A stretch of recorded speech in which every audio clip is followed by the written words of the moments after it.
Join our community by subscribing. Every click helps us share more stories like this one. The introduction. In the dim light of a Tuesday morning, the sleepy town of Ridgewood began to unfurl its routine. The streets, lined with aged oaks and quaint homes, held an air of quiet normalcy. Yet that calm veneer was about to be shattered, casting an unforgiving spotlight on the shadows lurking in the periphery. With a modest population of just under 10,000, Ridgewood prided itself on its tight-knit community and its unspoken pact of safety and trust. Children rode their bikes to school, and neighbors exchanged friendly waves across manicured lawns, oblivious to the darkness that would soon surround them. At 8:15 a.m., the local bakery, Sweet Crumbs, opened its doors to the familiar scent of freshly baked bread wafting through the air. But as the clock ticked toward 9:00, the police department's radio crackled with urgency, slicing through the morning's serenity. A call had come in from the small, rustic home on Maple Street. Reports of a missing teenager had stirred the early risers into a frenzy, transforming the mundane into a scene of potential horror. 15-year-old Emma Keaton had not made it to school that day, nor had she been seen since the previous evening when she had been out with friends at the local skate park. Panic began to spread like wildfire amongst the townsfolk, as whispers flitted from one neighbor to another. Emma was beloved, known for her radiant smile and kind spirit, and the news of her disappearance sent chills down spines. The small, close-knit town was set to drift into a nightmare it had never anticipated, setting the stage for a series of revelations that would ripple far beyond the confines of its peaceful street. The victim. Emma Keaton was a vibrant soul, her presence a bright thread woven into the fabric of Ridgewood's community. With chestnut hair often pulled back in a carefree ponytail and hazel eyes sparkling with mischief, she embodied the exuberance of youth. An honor roll student, Emma balanced her academic ambitions with an active social life that revolved around her best friends Lucy and Mia Day. They were inseparable, an adventurous trio navigating a labyrinthine teenage landscape together, united by shared memories and secrets. On the surface, Emma appeared to lead a charmed life. Her parents, supportive yet strict, had instilled values of responsibility and determination in her. They often admired her fierce independence, allowing their daughter the freedom she craved. Confident that she'd always return home safe. Yet, beneath that seemingly idyllic exterior lay the typical insecurities of adolescence, a yearning for acceptance, a fear of being misunderstood. She often confided in Lucy, expressing her dreams and fears during deep late-night conversations. As investigators began their inquiry, her friends retraced the events leading up to Emma's disappearance. They recalled that, on the day she vanished, the three girls had spent the late afternoon skateboarding and laughing at the park before heading back home to finish homework. Emma's sudden silence later that evening was puzzling. She had texted Lucy, saying she was going to watch a movie with her family. But there had been no follow-up, no notifications to signal any change. Emma's absence darkened the vibrant corners of Ridgewood. The cheer of her presence was eclipsed by an unsettling emptiness, a reminder that even in the safest havens, peril could creep silently, waiting for the moment to strike. As members of the community rallied together to start searching, the haunting question lingered: what had happened to Emma Keaton? The crime scene. The atmosphere thickened as two police officers approached the single-story home on Maple Street. The small white house, adorned with a faded picket fence, stood still against the backdrop of uncertainty. Strangled by thick vines, the front yard was unkempt, which seemed almost foreign to Emma's neatly maintained life. It was a scene that demanded the careful scrutiny of detectives who would soon descend like hawks onto their uncertain prey. Upon entering the home, they were met by Emma's frantic parents, each wearing the marks of their sleepless night. The air was heavy with despair, punctuated by the small sounds of sobs and hushed whispers conveyed in trembling tone. Officers exchanged glances, noting the contrast between the warmth of the home and the chill of unease that enveloped it. Proceeding cautiously, they moved through the sun-soaked kitchen, cluttered with worn photographs of a family vacation, and the remnants of breakfast left untouched on the table. As they entered Emma's bedroom, the enormity of the situation began to settle in. The walls were decorated with posters of music idols and snapshots, capturing the laughter of friends, a shrine to adolescence. But it was the bed neatly made, the sheets folded with care that signaled all was not as it seemed. And the screen and their strewn aglow with unread messages, a tethered connection to a world outside these four walls. Examining the room for anything amiss, the officers spotted a small notebook peeking from beneath her pillow. Inside, Emma chronicled her thoughts, dreams of studying art, retrospective poems filled with adolescent angst, and notably, recent entries reflecting her struggles with friendships. The officers exchanged another glance. Tantalizing threads emerged, hinting that perhaps Emma's disappearance was not just a mere accident, but something darker. The crime scene was becoming a dangerous story, unfolding in the silence surrounding. The search for the missing girl had morphed into a hunt for shadows in the light of her absence. The early investigation.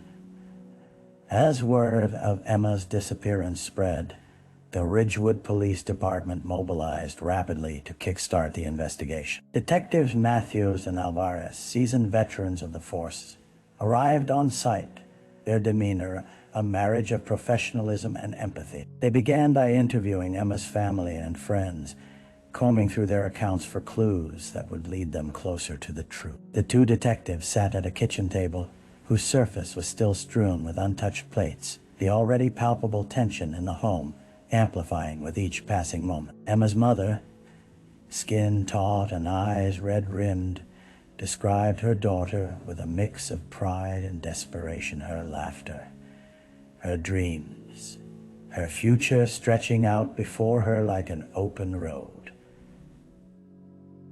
She wouldn't just leave, she insisted, gripping the edge of the table as if it were a lifeline. Something must have happened. Conversations with Emma's close friends introduced layers to the investigation. Lucy and Mia were frantic, their minds swirling in confusion and fear. They recounted that Emma had been unusually distant in the days leading up to her disappearance, sharing the occasional cryptic remark about feeling alone, despite being surrounded by friends. The detectives noted these details carefully, wondering whether Emma's struggles with popularity had cultivated a deeper turmoil. Law enforcement decided to canvass the neighborhood, disseminating flyers with Emma's face to passers-by. Residents were compelled to recall the last time they had seen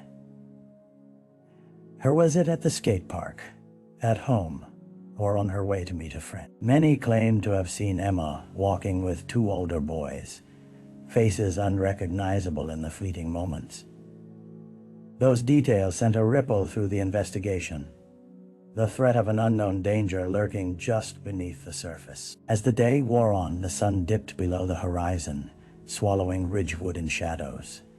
The search for leads began to overlap with the uncertainty creeping into the hearts of the townsfolk. This was not just a girl missing. It was a community holding its breath, teetering on the edge of fear, and unspoken realization settled over them. They were implicated in her fate. And with each word uttered in haste, the mystery deepened, threading the lives of the ordinary into a tapestry of panic that threatened to unravel with the next dawn.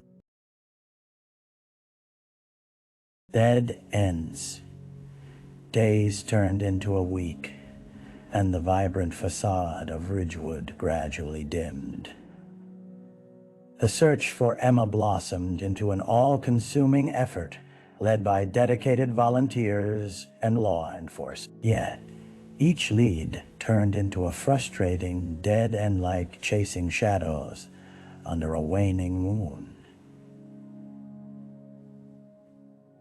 Detectives Matthews and Alvarez found themselves tangled in a web of false hope and increasing desperation. Witnesses' accounts frequently contradicted one another. The boys seen with Emma had come forward, insisting they'd only engaged in casual conversation with her at the skate park, but no one could confidently identify it. Days later, another resident claimed to have seen Emma walking away from the park with a mysterious figure who seemed out of place.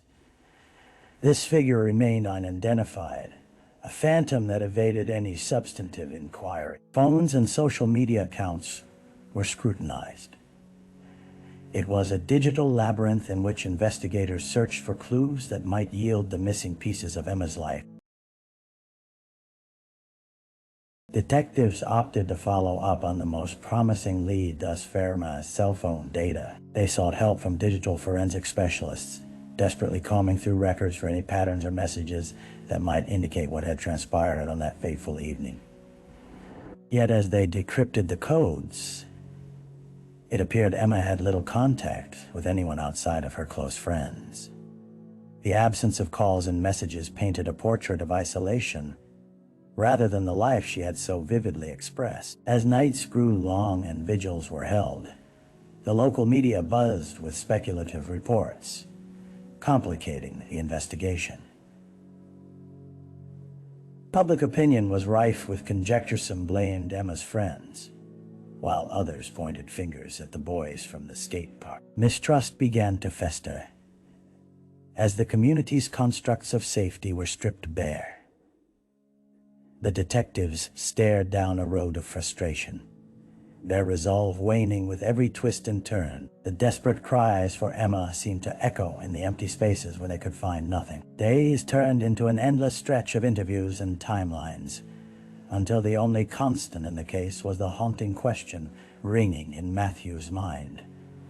What dark truth waited just beyond their reach? The early optimism of the town dimmed into a heaviness that only deepened the mystery while leaving a scar on the already fragile community. A break in the case. With each passing day, Ridgewood felt the weight of unresolved anguish bearing down on its shoulders.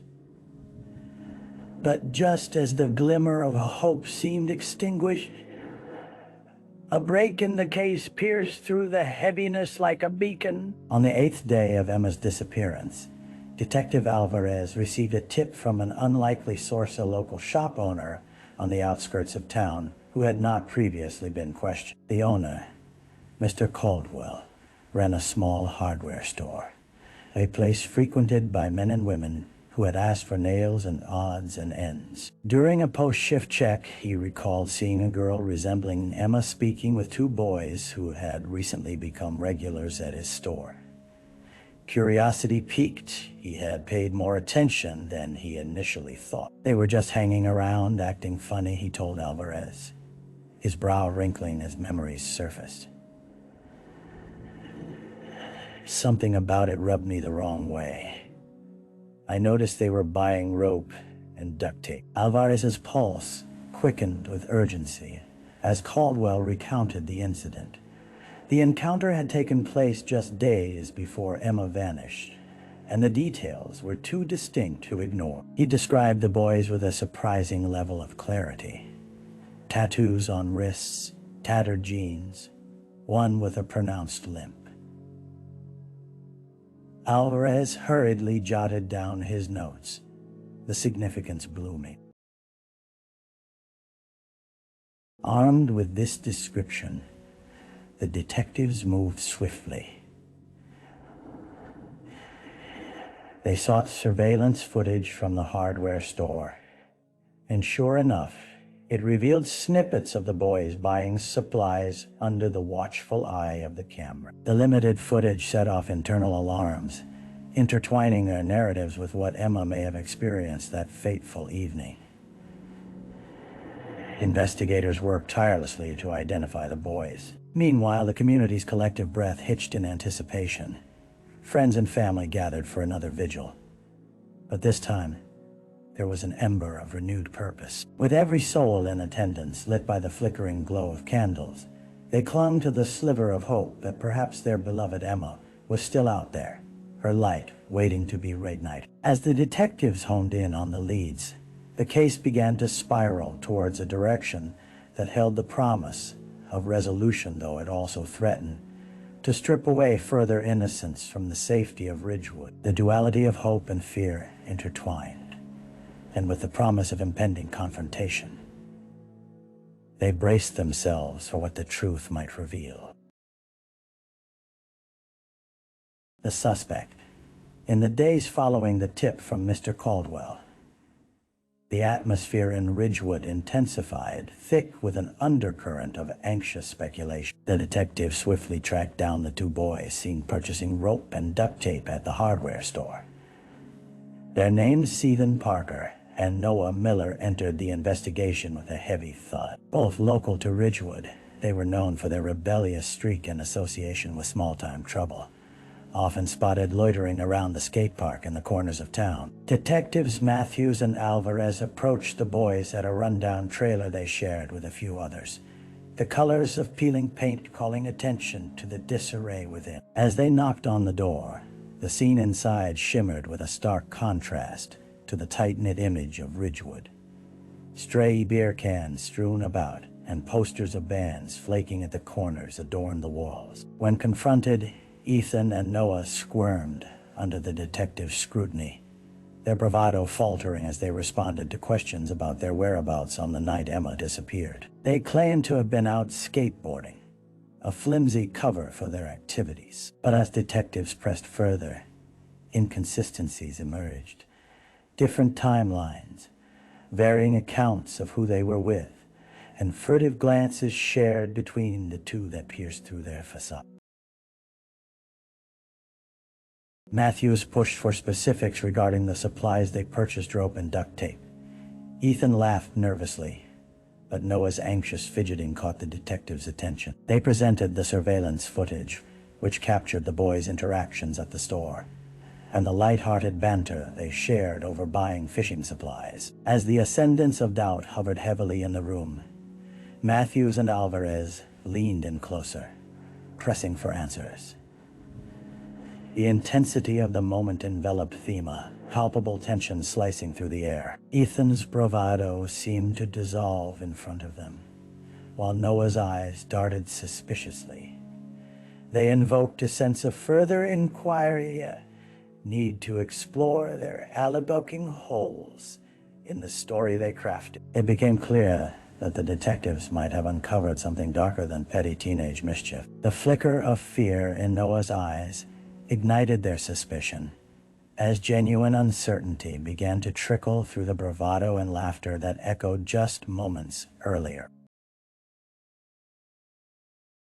As the detectives prepared to dig deeper into the boys' backgrounds, the shadows they cast loomed larger over a town that had already been submerged in fear. The investigative threads had begun to tighten around them, and for Emma Keaton, a girl who had simply wanted to belong, her presence, a whisper in the night, the clock was ticking toward an unsettling revelation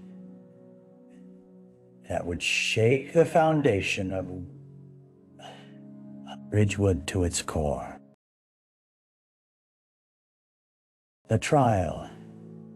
As the months wore on, the story of Emma Keaton unfolded across the courtroom in a manner both harrowing and heartbreaking. The small town of Ridgewood, once a haven of safety, had morphed into a stage where lingering grief collided with the pursuit of justice. The trial of Ethan Parker and Noah Miller began under the watchful eyes of community members who still bristled with unkind memories of her disappearance. Seated in the front row, Emma's parents clutched each other's hands tightly, their faces a mix of anxiety and steely resolve. The courtroom buzzed with anticipatory whispers as jurors filed in, each one aware of the weight of the decision they were about to make, a choice that could either envelop Ridgewood in a shroud of peace or sprinkle chaos further across the fragility of their lives. The prosecution laid out its case methodically, presenting evidence that wove together the fragmented pieces of Emma's last days. They spoke with clarity about the boys' history, a disclosure of their reckless behavior that painted them as individuals intertwined with impulsive tendencies. The surveillance footage from the hardware store was a cornerstone of the evidence. They argued that the innocent semblance of preparedness hinted at sinister intention. As the defense rose, they painted a contrasting picture. Ethan and Noah's attorneys emphasized the lack of direct evidence tying the boys to Emma's ultimate fate, suggesting that whatever happened to her could have stemmed from circumstances far removed from their action. They argued that the boys had simply made irresponsible choices, not malicious ones. The courtroom witnessed a tension that fired questions into the air, doubt mingling with certainty. In the midst of testimonies, Emma's friends spoke about her life, the laughter they shared, and the dreams she harbored. Their grief echoed in their voices. The vulnerability left scars upon the hearts of those present. Lucy and Mia stood as reluctant yet brave witnesses, struggling to articulate the unfathomable loss their friendship endured. As the trial marched through its days, it became clear that Emma was not merely a victim. She was a reservoir of cherished memories, and her story resonated through every witness present. When the verdict was finally announced, silence hung heavy in the room, drawing breath from anticipating hearts. The jury found both boys guilty of second-degree kidnapping and manslaughter, a verdict differing from what many had yearningly desired. The air exhaled around the courtroom like a tidal wave crashing upon the shore, leaving a mix of relief and injustice on its precipice. Though Emma's name would echo forever through Ridgewood, it would be a solemn reminder of the joy and laughter of youth suffocated by shadows, compelling the community to remember not just the loss, but to recommit to the vigilance that would guard their vigilance, that would guard their laughter into the future. The aftermath. With the trial behind them and the verdict reached, Ridgewood began to try and reconstruct its battered sense of normalcy, yet a persistent ache lingered beneath the surface. Emma Keaton's absence left an irrevocable mark, shaping the community's interaction and instilling an urgent need for prevention in the hearts of its residents. Emma's parents channeled their grief into advocacy, establishing a foundation in their daughter's name focused on youth safety and mental health awareness. Fundraisers burgeoned in the wake of their loss, drawing townspeople together to ensure that when tragedy struck, no one would suffer alone or feel forgotten. Each dollar raised was a tribute to Emma, a reminder that she once smiled in those very halls, and that all children deserve to feel secure in their environment. Schools began implementing more rigorous programs about personal safety, encouraging open dialogues about mental health and peer pressures. Lucy and Mia, now ambassadors for the foundation, embraced their roles with fervor, visiting classrooms to share Emma's laughter through stories of friendship and resilience. It became evident that they were not merely honoring their friend. They were fostering a new generation of aware and compassionate youths,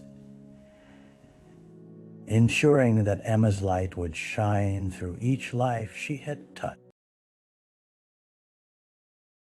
However, the path to healing was not straightforward.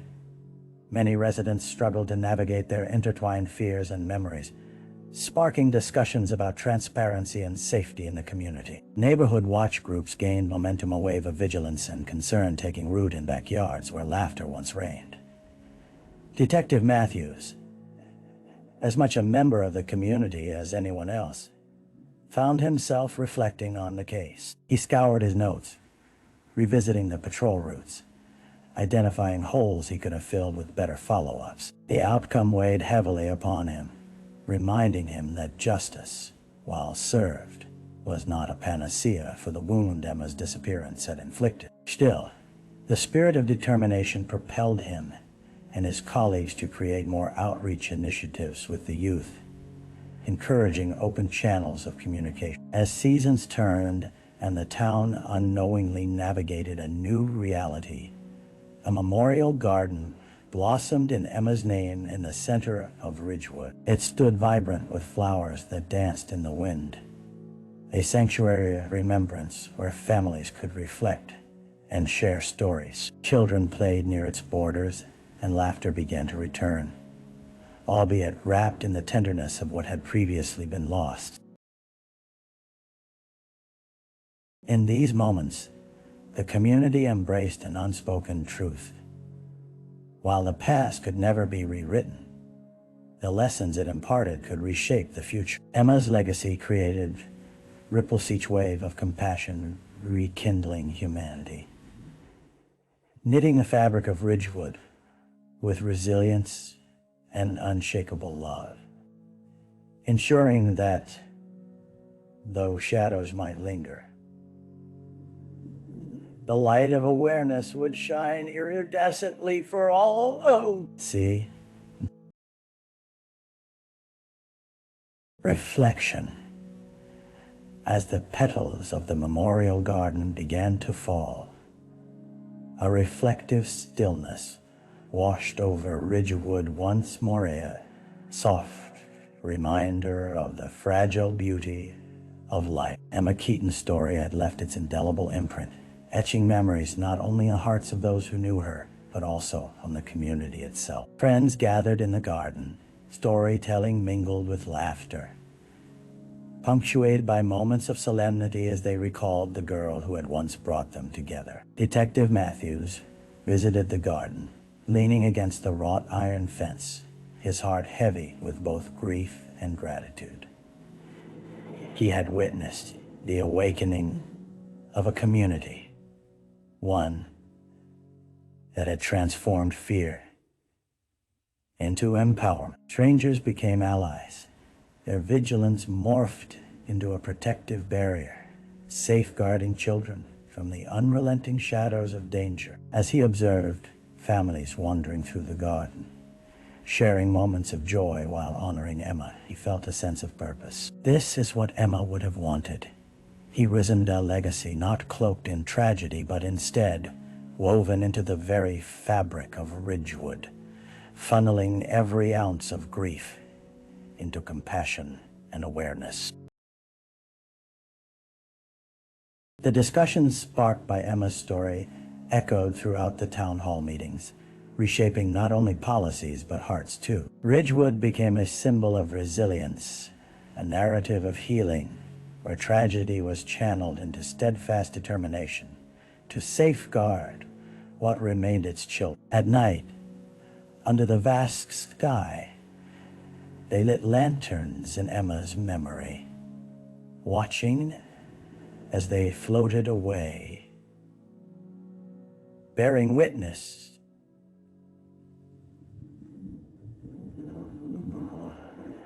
loss and hope. Each flickering light represented dreams rekindled to collective promise that they would never let fear shadow the laughter of youth again. Emma's name became a rallying cry for vigilance, Her vibrant spirit was fused into the very roots of Ridgewood, remaining alive in the daily choices of its people. Through reflection came understanding. Through understanding came strength. And with that strength, the town became a place where fear faltered and love thrived, ensuring Emma's legacy would never win.